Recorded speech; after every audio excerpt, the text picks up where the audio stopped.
कानपुर में उत्तर प्रदेश के लोकसभा चुनाव के शहर प्रभारी ने एक प्रेस वार्ता का आयोजन किया। सह प्रभारी संजीव चौरसिया ने नवीन मार्केट स्थित बीजेपी कार्यालय में प्रेस वार्ता करते हुए कहा कि देश में लगातार मोदी जी भ्रष्टाचार पर लगाम लगाने का काम कर रहे हैं, लेकिन कुछ लोग जांच एजेंसियों पर ही सवाल उठा रहे हैं। यह वही लोग हैं जिन्होंने इंडिया गठबंधन बनाया है, जिस इंडिया गठबंधन को केवल स्वार्थ के लिए बनाया गया है। इसमें जुड़े लोग सिर्फ स्वार्थ देखकर ही गठबंधन में शामिल हुए हैं। इसके साथ ही जब केजरीवाल पर भ्रष्टाचार का आरोप लगा है और कार्यवाही हुई है, तो उन्हें गठबंधन ने मंच पर इस तरह से पेश किया है जैसे लालू यादव के जेल में होने पर राबड़ी देवी को पेश किया गया था। लेकिन देश की जनता मोदी जी के विश्वास और भ्रष्टाचार पर लगाई जा रही लगाम से पूरी तरह संतुष्ट है। सप्रभारी बोले कि यह वही लोग हैं जो भगवान श्री राम को और हिंदू धर्म को गाली देने का काम करते थे और आज उनको लेकर तरह तरह की उक्तियां कर रहे हैं। उन्होंने कहा कि केजरीवाल पर जो कार्यवाही हो रही है, एजेंसी ने उन्हें जब कई बार बुलाया,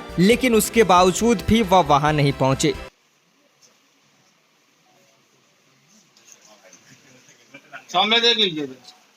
वो इस बात को साबित करने में लगे हुए थे कि किस प्रकार से वो बेकसूर है। आपको पता है, देश के माननीय यशस्वी प्रधानमंत्री जी ने कहा है, न खाएंगे न खाने देंगे में सम्मिलित है। यानी कि जो नारों का क्रम दे रहे हैं, हम यही कह सकते हैं कि जितना हो सके सो लूटो, हर दिन नया झूठ बोलो और मोदी जी को गाली दो, देश को बदनाम करो, हिंदू धर्म को गाली दो। ये बात का प्रमाणिक इसलिए भी है कि उस मंच से जितने लोग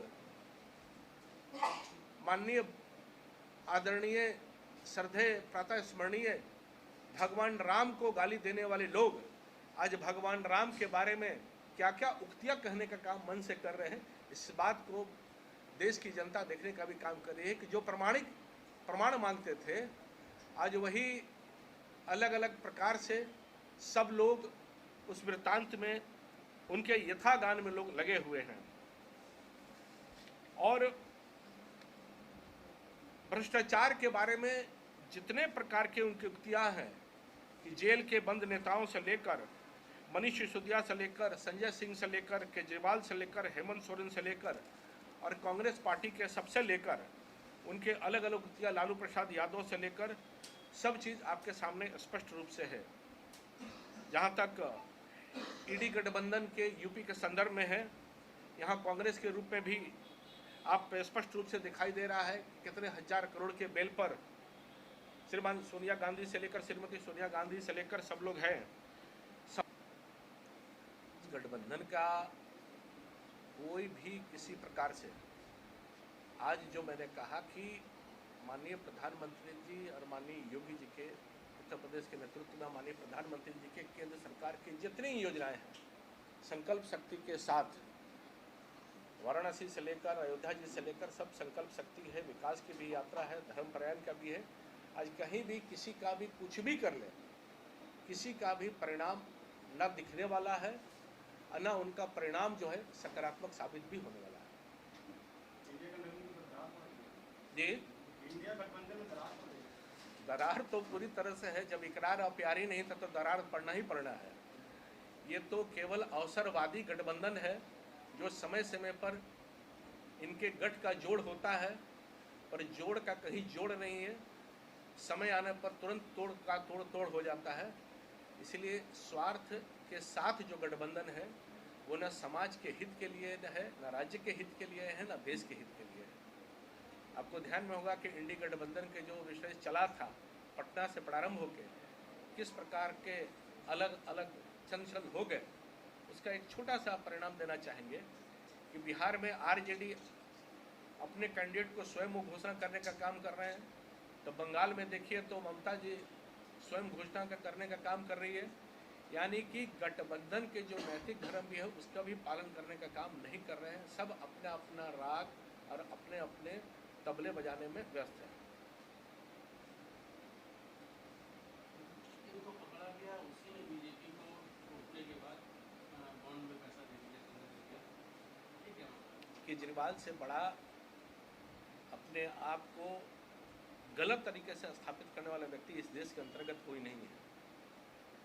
क्योंकि उसमें साफ है कि हर चीज़, दूध का दूध पानी का पानी जो मांगा गया वो देश के समक्ष रूप से, स्पष्ट रूप से दिखाई भी दे रहा है। क्या उस कंपनी से पैसा नहीं, चंदा नहीं लिया गया जो इसको ईडी ने पकड़ा था? आज उस बात को भी तो देखिए ना कि जो प्रमाण का स्वरूप है, जो जितने लॉज के अंतर्गत है, सब चीज़ का पालन करने का काम किया गया है। तो दिग्भ्रमित करने का नाम अगर किसी व्यक्ति का है तो वो केजरीवाल है। आज जिस प्रकार से दिग्भ्रमित करके, मैं पूछना चाहता हूँ कि परिवार को स्थापित करके वो भी अपने आप को लालू प्रसाद यादव के बाद राबड़ी देवी की तरह बिहार में स्थापित करना चाह रहे हैं, तो क्या केजरीवाल भी दिल्ली में उसी प्रकार से पत्नी को स्थापित करना चाह रहे हैं? उसी प्रकार के पीसी से लेकर कॉन्फ्रेंस करने का काम कर रहे हैं?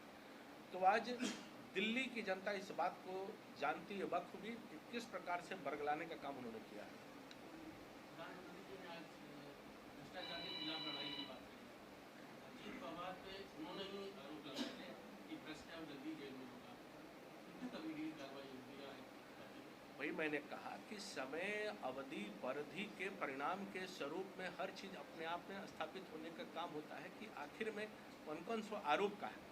बहुत सारे आरोप निराधार निकलते हैं, तो उस निराधार के मंच से बोला था क्या निराधार था? नहीं, हम दूसरी बात कर रहे हैं। हम जो कह रहे हैं नहीं, मैं अजीत पवार की बात कर रहा हूँ। वही मैं कह रहा हूँ कि बोला था इस बात को आप देखिए कि बाद के समय के काल अवधि के उसके जो परिणाम आपको देखेंगे तो हर चीज़ आपको समय अवधि में ध्यान में आता है कि किस प्रकार से जो समय के अनुरूप के, अब बहुत सारे विषय जो है गलत तरीके से ध्यान में उस समय का आता है। मैं सीधी से एक सवाल करता हूँ। बोलिए ना। प्रधानमंत्री जी ने, अमित शाह जी ने अजीत पवार के लिए बोला कि महाभ्रष्ट आदमी है, जल्दी जेल में होगा। वो सरकार में आ गया महाराष्ट्र में, उनको कब ईडी गिरफ्तार करेगी, कब कार्रवाई होगी? ईडी के गिरफ्तार कोई सरकार करने का काम नहीं करती है, जो साक्ष्य और तथ्य रहते हैं उसी के आधार पर होता है। ये आप भी जानते होंगे, इसमें तो कोई भ्रम है नहीं। देश के प्रधानमंत्री, देश के गृह मंत्री अगर मुझसे बोल रहे हैं, कोई तो साक्ष्य होगा तभी तो बनी। जो वही मैंने कहा कि जो साक्ष्य के स्वरूप में उस समय जो उपस्थित होते हैं, आज ईडी की गिरफ्तारी केजरीवाल से लेकर सब हुए हैं, तो उन साक्ष्यों के अनुरूप में केवल अगर ईडी रहते तो समझ में भी आता। पर कोर्ट ने भी तो इसी चीज़ को मानने का काम किया, कोर्ट ने भी तो बताने का काम किया, क्यों नहीं बेल मिल पा रहा है?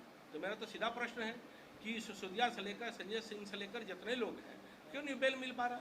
तो कहीं ना कहीं कोर्ट प्रमाणिक रूप से, साक्ष्य रूप से उपस्थित है, तभी तो नहीं मिल पा रहा है ना। तो ईडी को हटा देते तो अजीत पवार पर कार्रवाई कब होगी?